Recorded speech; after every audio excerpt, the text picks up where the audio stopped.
His name has become synonymous with terror. In California, 5 members of a so-called religious cult, including Charles Manson, the guru or high priest, have been indicted in the murder of Sharon Tate and 6 others. His sadistic murder shocked the world. Charles Manson was charged with controlling and directing the killers. I don't have any guilt. I know what I've done. Todesstrafe in Kalifornien. And now, 50 years later, he remains the face of evil.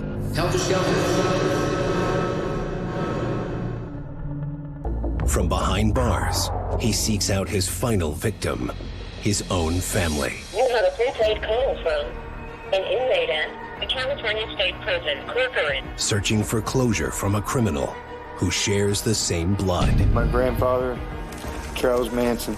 I wish I could be you in what I'm doing. It's hard to look back and know where you come from. I did not want my son around that. I didn't want him to think that that was in him, because that would have been his bloodline. What's going to happen to me? Am I going to kill somebody? Is this in the family tree? Is this in the genes, in the blood? I want to face him face to face. I want to know the answers, because I'm sick of feeling lost. No matter who he is, he's still family. Understanding me is understanding yourself. The reality is me.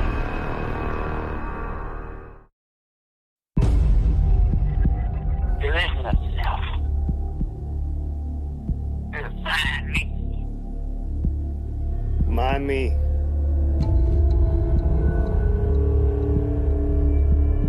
My me.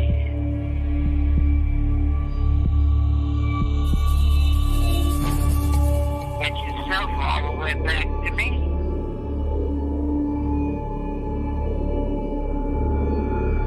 I want to update our breaking news right now. Charles Manson, one of the most notorious murder masterminds in U.S. history, has died at the age of 83. The California Department of Corrections says he died of natural causes on Sunday. Manson was serving 9 consecutive life sentences for murder and conspiracy to commit murder for ordering a wave of killings back in 1969. At 8:30 this morning, Wilfred Chapman, an employee, came to work at 10050 Cielo and found several bodies in the house, and immediately the police were notified. Friday night in Los Angeles, a movie actress and 4 of her friends were murdered. The circumstances were lurid. The movie actress is Sharon Tate, 26. The pregnant actress, who was married to the director Roman Polanski, was brutally murdered, along with 4 of her friends. Charles Manson is the quintessential, most notorious murderer ever. Helter Skelter was the name of a Beatles song, but for Charles Manson, it was basically, Armageddon. His interpretation was there was going to be a race war, and it would be blacks against whites, and the blacks would rise up and defeat the whites, but they wouldn't be able to run the world, and Charlie would rise up out of the desert, and he would take over everything. A short time later, not far away, a middle-aged couple was found murdered in similar circumstances. The so-called Manson family killed again, tying up and murdering a wealthy couple. He wanted to show that the beautiful, rich people needed to be killed, murdered 2 more people for a total of 7 horrible, mutilated stabbings and killings. Los Angeles police have connected some members of a nomadic gang with the murders of actress Sharon Tate and others. Sharon Tate was 8.5 months pregnant, and she was just picked at random. Manson didn't know her. None of the family members knew her. Sharon Tate begged for her life. She said, "Please don't kill me. I just want to have my baby." And Susan Atkins said, "Look, bitch, I don't care about you or your baby. You're going to die, and you better be ready for it, and I don't feel a thing about it." Susan Atkins had dipped a towel in Sharon Tate's blood and then wrote "pig" on the front door. Yeah, it was definitely a gruesome scene. All the elements are present for one of the most sensational murder trials in American history. He was a detestable excuse for a human being. I mean, Manson was in it for Manson. Everyone else existed to do his bidding by becoming famous for the murders. The shaved heads and the X's, In the courtroom, when Charlie would nod and they would say the same thing in unison, I mean, I've never seen anything quite like that. Today, the judge formally passed sentence on Charles Manson and his girls. The death penalty, he said, for 7 senseless murders.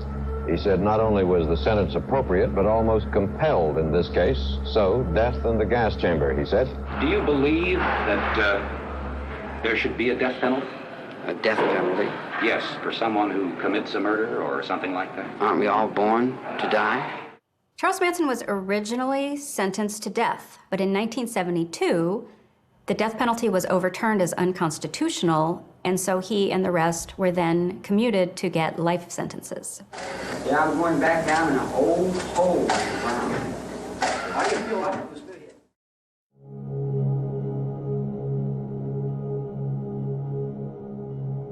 That was one of the hardest things I've ever done. Was just to get my grandfather to the funeral home. I'm gonna get out of your way. I'll let you guys have your time together.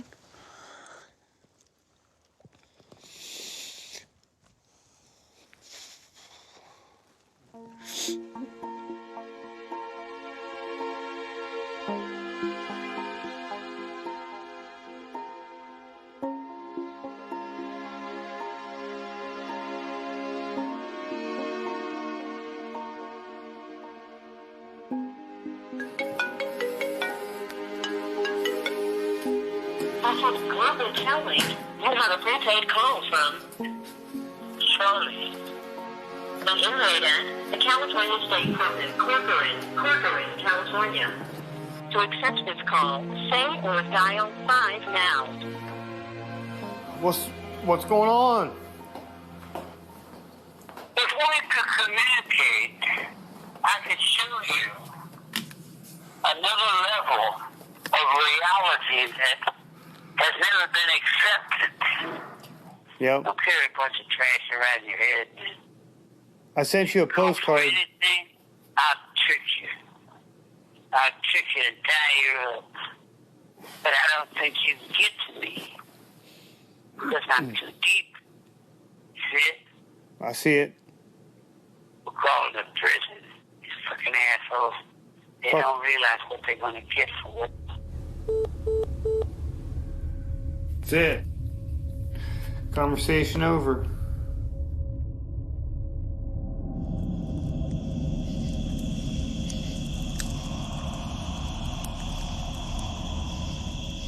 My cousin told me who my grandfather was. I was young, I really didn't understand it, so I went home and asked my mother. She asked me not to talk about it. It was just something that I never talked about.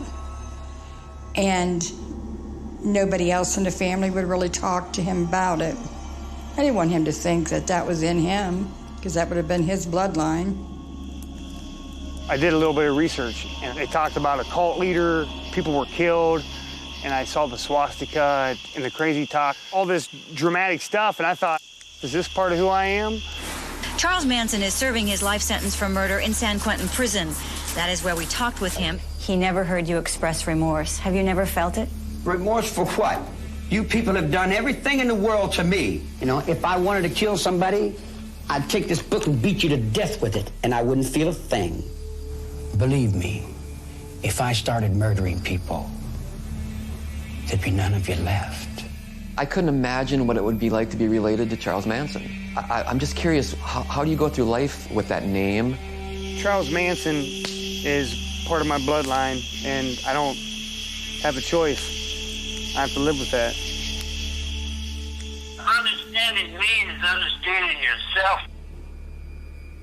The reality is, in me.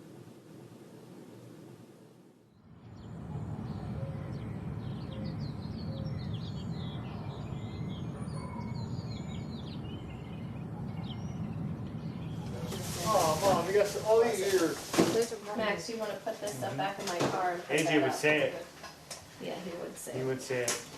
Say the bad word. I met Jason when I was 22. I told my mom, I said, hey, I met this guy, And, you know, he said that he's the grandson of Charles Manson, and her face, you know, her eyes got real big, and she said, well, we're not going to tell your dad about this for quite some time. You don't really want to be known for being a so-called killer's grandson. These go in the fridge, that goes in the freezer. I'll get phone calls out of the blue. It'll be an unknown caller, so I'll send it over to the voicemail, and yeah, they tell me they just want to kill me. They know where I live. It's like, why you want to kill me? They know what my grandfather did. That's 50 years ago. That's why I have guns in my house now. That's why I have cubby holes set up. I even stage my backyard out sometimes. Now, where I live is a small town, but I mind my own business. I stay away from people because I don't want them to ask me about it. Those people that commit those murders, they don't realize what they're doing to the people left behind. First time I talked to Charles Manson on the phone, I was definitely nervous. I'm still angry. I still have resentment.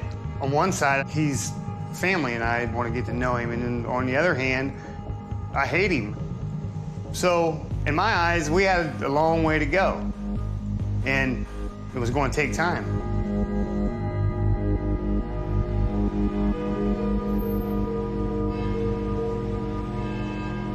My grandfather's famous in California. That's where he created all of his notorious fame. But he grew up in West Virginia.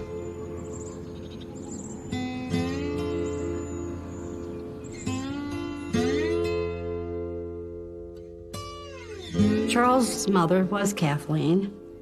Her mother had not very much to say that was good about her. I heard that she had quite a bad reputation. She would lure men home, and then her brother would beat them up and rob them. Kathleen Maddox was a girl who liked to have fun. And Kathleen just wanted to go out and drink and party. She had a very religious upbringing. Her mother was Nazarene. And Kathleen was only 15 when she got pregnant, and her lover at the time, Colonel Scott, was 24, and he didn't want to marry her. So he left, and she ended up an unwed, pregnant teenager, and so she had to go and find a husband, which she did 4 months before Charlie was born, and they got married to give her son a name. Kathleen was arrested with a roommate and her brother, Luther, for basically taking this guy in a bar, dancing with him, and then saying, hey, let's go party. They grabbed a ketchup bottle, filled it up with salt, hit him over the head with it, stole his car, and left him by the side of the road. Charlie would go to visit his mother at the prison, and she told him that she was cleaning the area where they were executing prisoners, and she hid in a closet and watched one. So when he was ultimately convicted and sent to death row, that memory really resonated with him and came back to actually have an impact on his life. And I also knew that she didn't want to take care of Charles. She put him in a home, and when he ran away, she took him right back. So he didn't have near the life that you'd want for any child. Charlie was in reform schools, juvenile detention facilities, because he just kept stealing cars and running away and escaping. And in order to punish him, the only thing they could do is send him to a more secure facility. So while he was in these institutions, he got an education that was entirely different from that the rest of us get. So his grandmother agreed to let him live with her if he attended church, because that was important to her. And that arrangement was what brought him here. His grandmother had a big heart, one of the nicest people I've ever met. And it was evident that she cared a lot about Charles. He was only with his grandmother through the first, maybe part of the second grade. I think anybody would have loved to have her for their grandmother. She knew her Bible backwards and frontwards, and that would have been the saving grace for Charles if he had listened to her.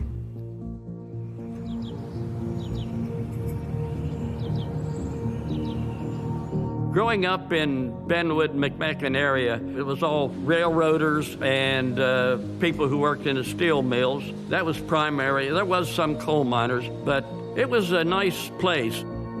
It was a good town to grow up in. I met Charlie actually one time. I happened to be on Marshall Street in front of Joseph's confectionery, and Charlie had his back up against the confectionery, and we were just talking, but the thing that made an imprint on me was the fact that he had a machete. He seemed to be very quiet to me. He didn't talk a whole lot. He wasn't swinging it maliciously, but he was just going back and forth, and we spoke for a short period of time and then went our ways. I had a Halloween party with the Sunday school and invited Charles to come, and he did. He came dressed as a carnival barker, but my cousin and I were the only ones who spent time with Charles. And I think he went home just a little bit hurt. Rosalie was a kind of outgoing person and very attractive. Charles went to Wheeling Downs, which is a horse racing track, and Rosalie's father always took her with him. Charles met her there, and they hung out the whole day, and she was the one. By all accounts, Rosalie Willis was Charlie Manson's first and only true love in his life. I was at Charles's wedding reception, and I have to say, I would imagine that was the happiest day of his life. He was just beaming, smiling the whole time. And I think Rosalie was only 15. Then they left and went to California. And as I understand, life went pretty sour after that. Charlie and Rosalie went out west in a stolen car, and eventually the law caught up to Charlie, and he was arrested. So he went to jail. Rosalie was pregnant, and she came to visit him for a short time with the baby and then stopped coming. I can remember hearing that she was pregnant, and I assumed that she did have a son with Charlie. The one thing that I always admired around here is the local press would never, ever reveal her son's name. Charles Manson Jr. was named after his father, obviously, but when Rosalie started dating a truck driver named Jack White and started a family with him, she wanted her child to match her other children with her new husband, so she renamed him Jay White. Jay and I started dating. He was a lot of fun. He always made you laugh. And he was a gentle guy. He wasn't mean or nothing. He was really nice. He said he never knew his dad, had never met his dad. And so then when his dad committed those murders, he was just a kid, and he didn't understand.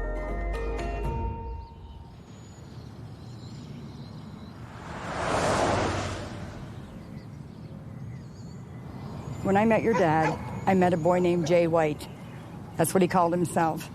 Jay started telling us that his dad was Charles Manson, and we didn't even know who Charles Manson was. Yeah. Because, you know, we were just kids. I never thought much about it. Yeah. Then when I went up to Caddis and met Jay's family. Oh, so they admitted to it there at that point? Mm-hmm. So the thing is, when Jay went to get his driver's license, his ID had to be Charles Millis Manson Jr. Because you can't go by Jay White legally. Right. I didn't think it was legally changed. No, not then. No, it wasn't. It wasn't legally changed. And to be honest with you, he had two Social Security cards, one in Jay White and one in Charles Manson Jr. Now, how he did that, I don't know. I don't even know how his mother did it. I don't know who did it. When anything legal come up, he had to go under Charles Manson. Oh, he had to? Holy cow. So then when he got a job in the coal mine, he had to go in under Charles Manson. We were never married. And he just wasn't there when you were born. When he was little, his father was my husband, Dink. His nickname was Dink, but his real name's Glenn. I just told him that he had a different dad, but he didn't. He lived far away and wasn't able to come and see him.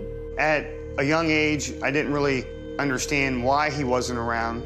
I grew up knowing that I had a biological father, but he didn't engage in activities with me.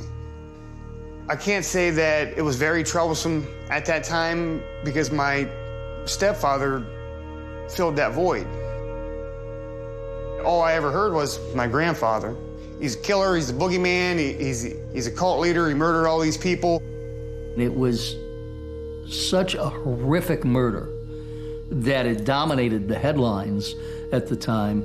A family of crazy people who were under the influence of Charles Manson, that he was able to convince them to do this. It was just a shocking incident.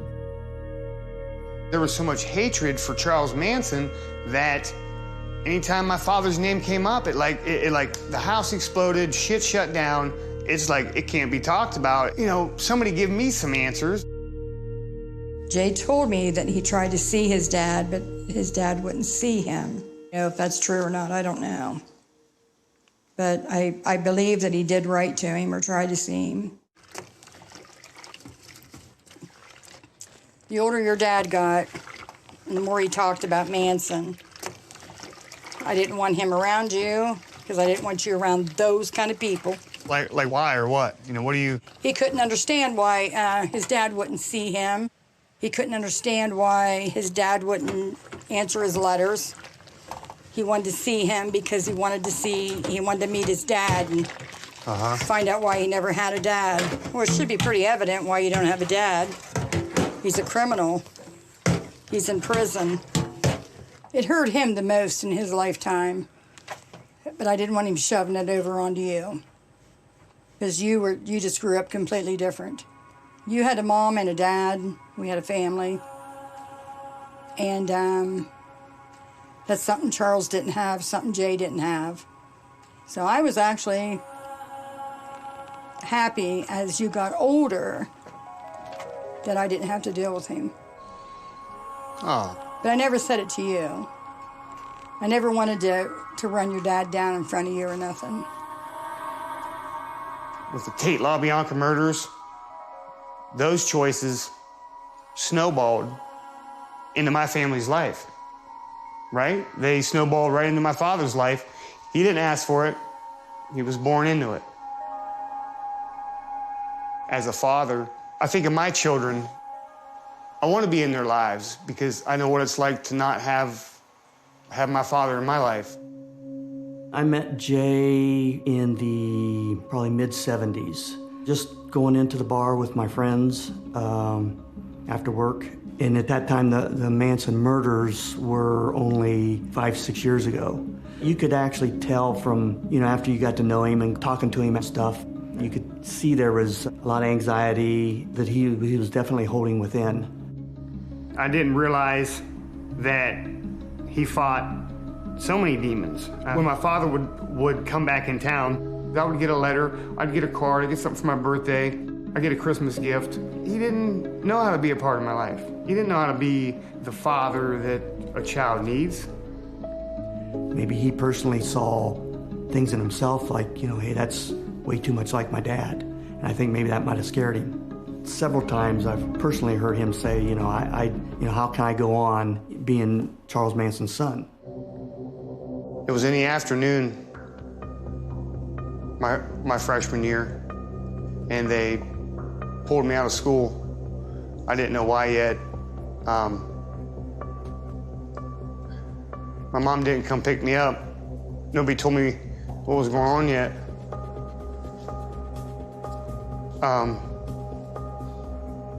Because they were just telling me how sorry they were, and I'm like, what's going on, Mom said that she got a call from Grandma Rosie and said that my father pulled on the side of the road and shot himself.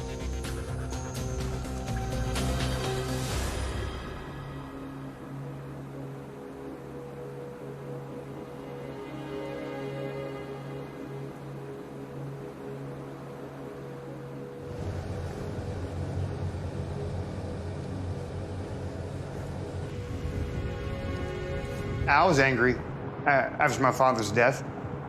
There was a lot of unanswered questions, emotions that would come up out of the blue.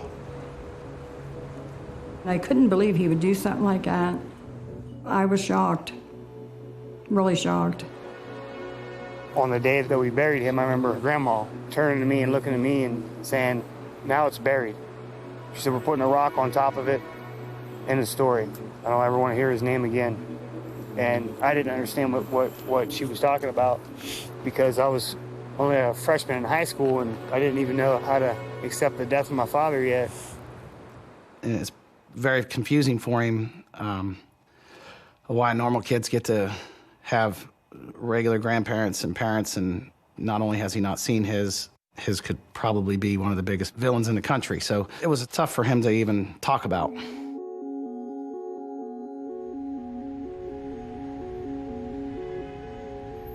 I started writing Charlie in 1999. It was more like, I wonder if he'd write back. It was curiosity. I wrote a poem entitled The 5 Cold Tears of San Quentin. It touched him enough to write me back, ask for my phone number. I gave it, and he called, and the rest is history. We've just maintained this friendship. I got a phone call, and Charlie said, hey, man, I need a favor. Charlie likes to send you on these missions. Manson asked me to find his son, Junior, because there was a rumor that he had committed suicide. And I think Manson was looking for confirmation because he didn't believe it. There was no proof, he said. He's out there. There's no find him for me. So when I did, and sure enough, it led me to Colorado. I had to pay, I think it was like $14 for a copy of the death certificate. And right on the death certificate, it's got the same date of birth, AKA Charles Manson Jr., Jay White. And I sent it to Charlie. Sad to say, but it's true, Charlie. He committed suicide in 1993. After my father, Charles Manson Jr., died, I seemed to get into a lot of trouble. It was just another negative he had to deal with. One more thing for him to try to pretend that everything was okay, but it was eating him up. I had the tunnel vision of a young kid. I was always on probation every summer. Vandalism, petty theft. He sold drugs. He got in trouble for it. And I really didn't know he was doing all that. I spent 8 months in prison and 6 months in a rehabilitation halfway house. I think I was so out of control that going to prison would be a blessing. I would always find something positive out of it so that I didn't kill my own spirits. When I was locked up, I had about 4 months left, and I ran into a guy who opened up to me, and he said, Jason, I won the 1982 Tough Man tournament. And I'm like, so you fought? He's like, yeah. He's like, that was a big achievement for me, and he's like, nobody can ever take it away from me. I'm like, yeah, that's awesome. You know, he won the championship. I'm thinking, it's like, man, Freeman, you're more than this. You're better than this. Lift yourself up out of where you're at. When I got out, I made a new goal that I was going to get into boxing and mixed martial arts. Moving on to our second of 3 main events, Jason the Freebird Freeman. I had heard about Jason just from his fight career, but I hadn't met him. I didn't know who he was personally. I was 22 and I was bartending. A friend of mine had bought this establishment and we weren't open yet. And there was this knock at the door. So there stood these 3 big guys wanting to come in and eat wings. And one of them was Jason. So he was there all night flirting with me. And every time I would serve him a beer, he would, tip me $5, $10, $20, whatever it was. So yeah, I think he pretty much bought me the first night. It was about a week into us dating. He said, well, you're gonna hear something. And he said, I'm just gonna tell you now. He said that my grandfather's Charles Manson. He didn't get into a whole lot with me because we were so fresh in our relationship. I'm like fighting my way out of my hometown and fighting my way away from my past. It feels like a family tree has a branch around you, just slowly taking its time to suck the last piece of breath out of you. Well, at the end of my career, I realized that I had to grow up and get a real job. So I could either go in a hole and work in the mines, or I can go up high and work in the oil field. And I thought, well, you can't bury a freebird underground, so I had to pick the oil field. At that time, Jason's stepdad was still alive. So it was kind of something that I understood wasn't talked about.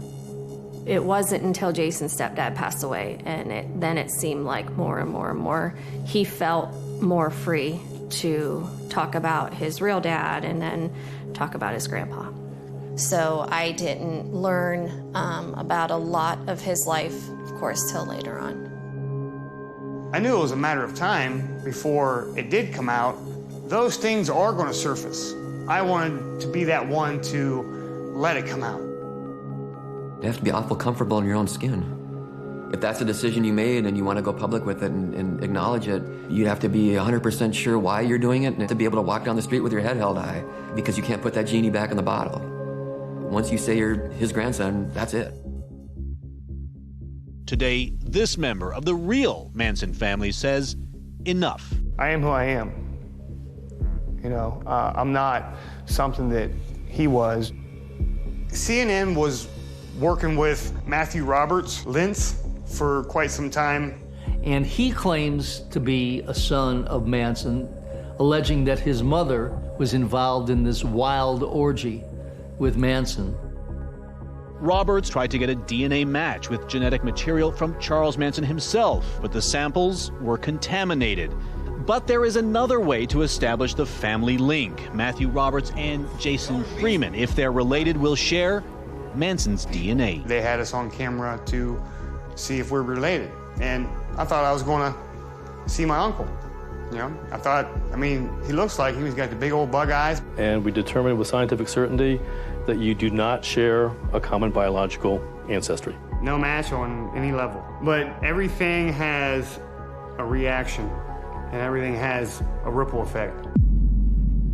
Being on CNN with Matthew Lentz for a DNA test, the ripple effect worked its way all the way to my grandfather. A buddy of mine called me and said, hey, man, you need to turn on this news channel, quick. And I said, why? He said, man, do it quick. So I turned it on, and sure enough, there was Jason Freeman. And the caption below, it said, grandson of Charles Manson.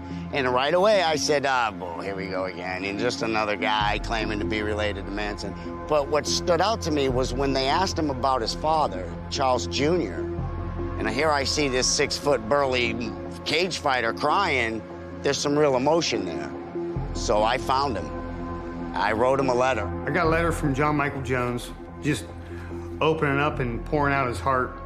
I call him up and I'm like, hey, John, this is Jason Freeman. And I'm like, hey, man, hey, I'm glad you called. I said, let me introduce myself. I'm a friend of your grandfather's, and, you know, he asked me to reach out to you. He opened up and shared with me how he really, truly loved my grandfather. Manson called not even a night or two later, and I says, hey, you're not gonna believe who I talked to. He's like, yeah, who's that? I said, your grandson, Junior's kid. Junior had a kid. I said, okay, he's got pictures of Rosalie, he's got pictures of Junior, death certificate, birth certificate, and he got quiet. He's like, pictures of Rosalie. I'm like, he's got pictures of Rosie, Charlie. He's like, yeah, but are they pictures that... I said, no, these are pictures I've never seen. He's like, you've never seen any of them? I said, none of them. It's him. All right, I need you to find out more about this guy. I said, I already did. I already talked to him on the phone. Oh, so what's he look like? Who's he look like? Is he fat? For some reason, that was important to him. How many kids he got? You know, what color hair do they have? Does any of them have freckles? Like what kind of questions are that, like freckles? But then as I started to ponder that after the 15-minute phone call, I started to think, those are grandfatherly questions, you know? So I started to slowly feel Charlie accept Jason. Most people's childhood memories are their grandpa bouncing on their knee or grandpa usually teasing their grandsons, and Jason never had that from his biological father and never had that from his grandfather. So I think it's Jason's inner need to connect with his roots. I hope to get Jason one step closer to meeting his grandfather. It's important for me to do that because I think it's going to benefit Charlie just as much as Jason, if not more. You have a prepaid call from an inmate at California State Prison, Corcoran, California. The first time I talked to Charles Manson on the phone is when I was in the oil field. It was a little loud, but I made sure that I was on time by the phone because when you call from prison, you get one call. So my grandfather's first conversation He started venting about his case. He actually informed me of a lot of what he thought, that his rights were taken from him. He was wrongfully accused for the murders that he wasn't present at. So he was informing me of the rights that were pulled from him back in the 70s. How comes the court shirked and turned their backs on me and wouldn't give me my rights? When it come to defense time, they said, we're taking too long, and this covered it up and told the public another outburst, another Manson outburst. What defense did I put on? What witness did I call? Did I call one witness? Yeah, I got peace. But until everybody's got peace, I can't have peace. In other words, I got you. But I can't have it until everybody else gets you. And then when everybody else gets through with you, then I'll get you. I was still angry about my father's death, and I was pointing that finger right at him. When Jason was interacting with Charles, I was really shocked. I didn't like it at all. He was a grown man. I guess I can't stop him, but I did not like it. I really wanted to know what they talked about. Like, you don't tell him where we lived or anything. I mean, the fact that he was in California, I was good with that. Like, I know he's not coming here, so, you know. I like for us to keep talking more. I like to record our phone calls. Yeah, haven't you been doing it? As we continued phone calls for the first year, that was, one of the hardest things of my life. In the beginning, they were both very standoffish. I think first, Charlie has a lot of people who want to contact him and do contact him, and then Jason was kind of at a loss, what do I even say? So he was struggling to carry on conversations. Did you do what I asked you? Not yet. Yeah, I figured. I knew you couldn't have did it if you tried real hard. You're incompetent and brain dead. Fuck you. You're upset, and then you're going to get mad at me for telling you the truth. Hey, I ain't upset. Just don't get mad at me if I tell you to fuck off. It's all right. Charlie had a lot of regrets, and one of them was not being there for Junior. And I think he was, in a sense, trying to make it up through Jason. I think he had regrets for not what he called parenting. He wasn't a parent to this one or that one. Because I've never been parent to you. I've never been anything to you in particular. Well, we haven't had that chance to, until now, to understand each other more. And well, understanding me is understanding yourself, and you're a long way from that. it was hard not to place all that anger and the death of my father on his shoulders. I thought that my father couldn't handle the pressure of who his father was, and that's why he killed himself. Imagine a guy that would commit suicide because he couldn't stand what somebody else did. That guy must have been boy, he was really warped, man.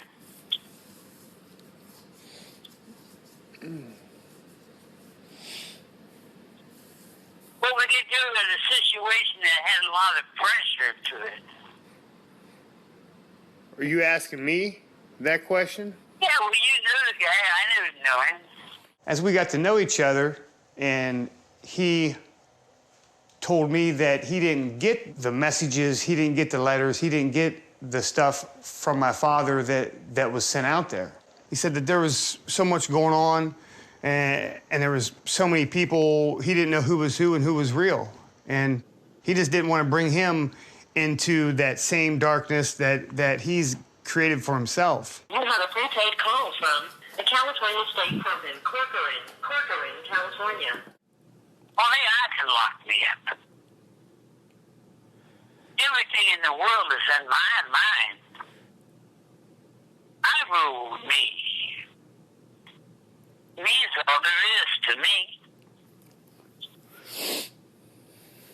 See it?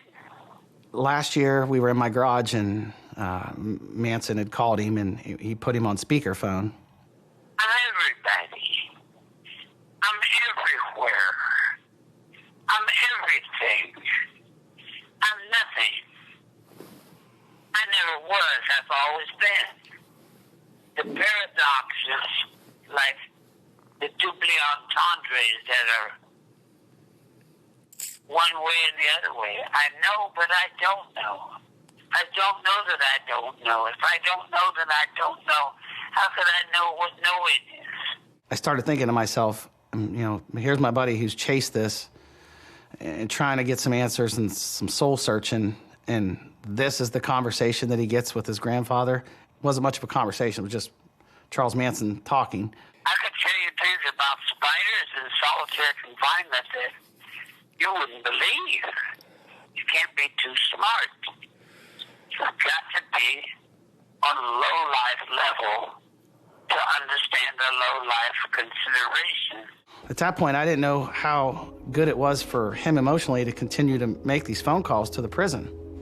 But it also wasn't my business. My job was just to support him.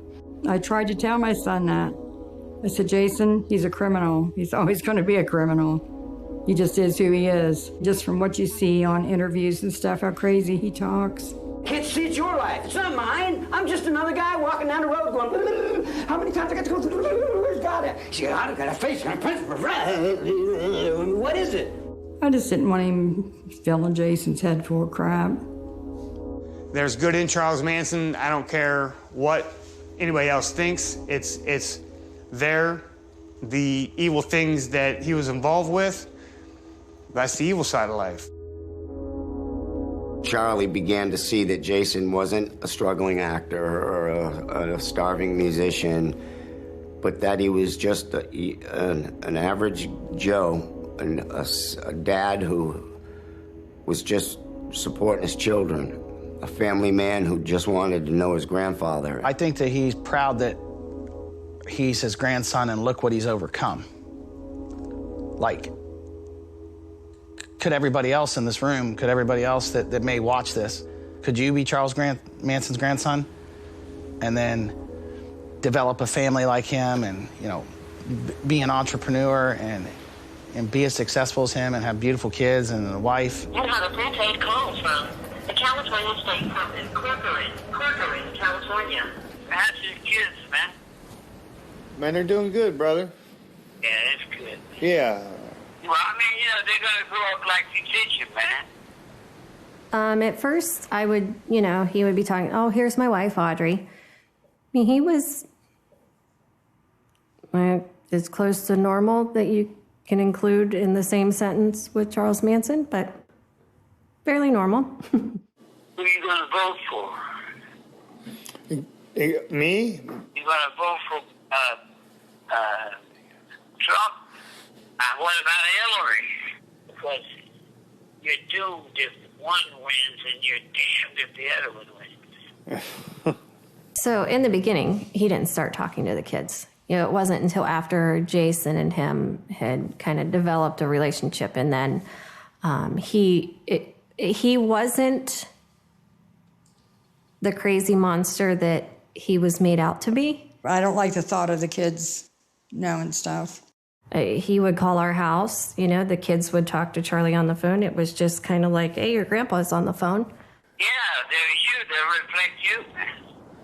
That's why I have to keep myself in check, because my kids are following what I do. You're working regular? That's what counts. You got kids, you gotta have that job, man. Take care of your kids, take care of your family. Take care of yourself, that's all you got, man. Yeah. You certainly don't have me. I get it.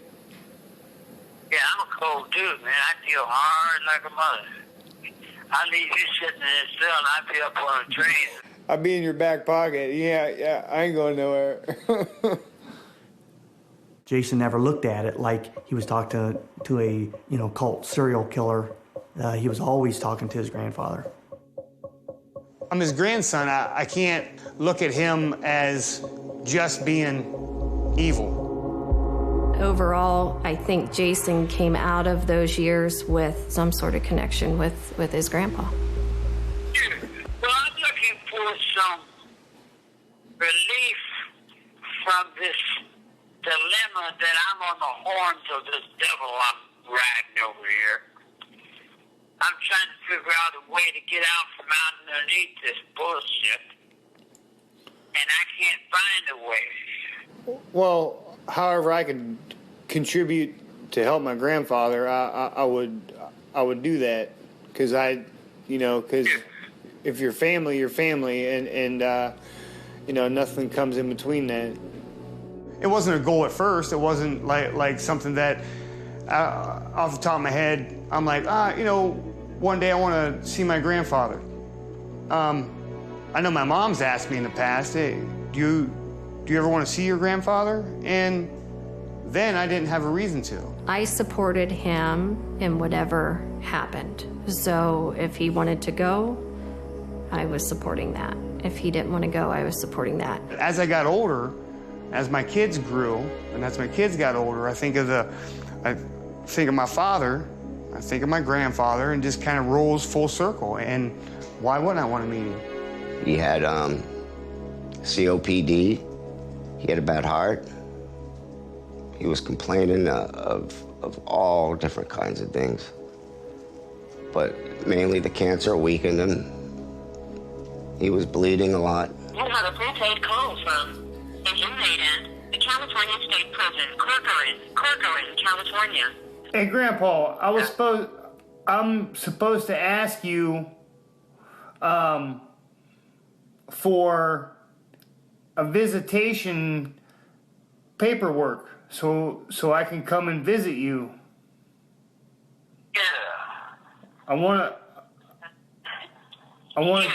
Yeah. I need. Let me explain something to you, man. Okay. You're a cage fighter. You understand what it's like to fight for what you get. All right. When I came to prison, if you want to visit, you go to the front gate and you tell the guy I want to visit Charles Manson, and they can't stop you.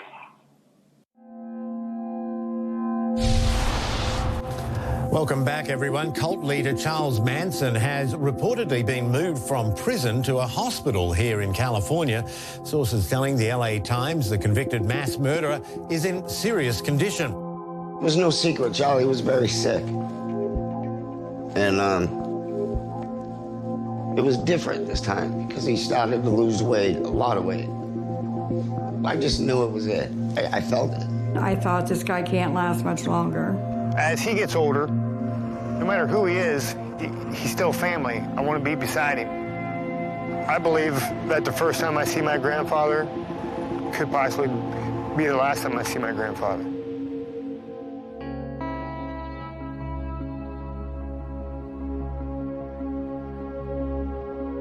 Jason's ready to go to California. And it's almost one of those things when you feel in your gut that you have to do something and it's got to be fairly quickly. That's how he feels. I just couldn't sit at home anymore, working every day, knowing that he's on his deathbed, in and out of the hospital.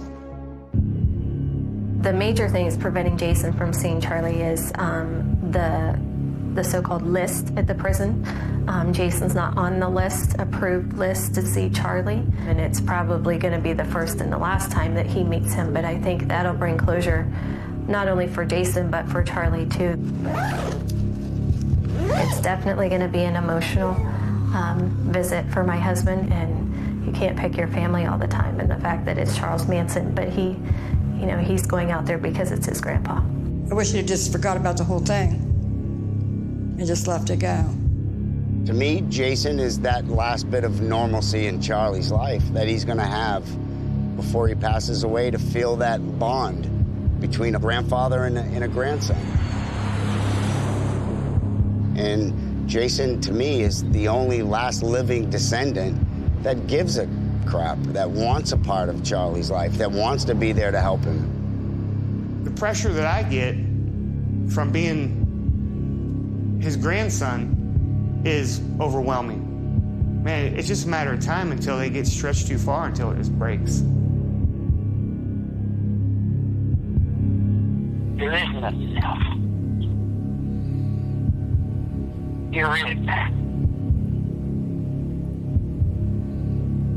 You're me. I'm you. You're in my blood.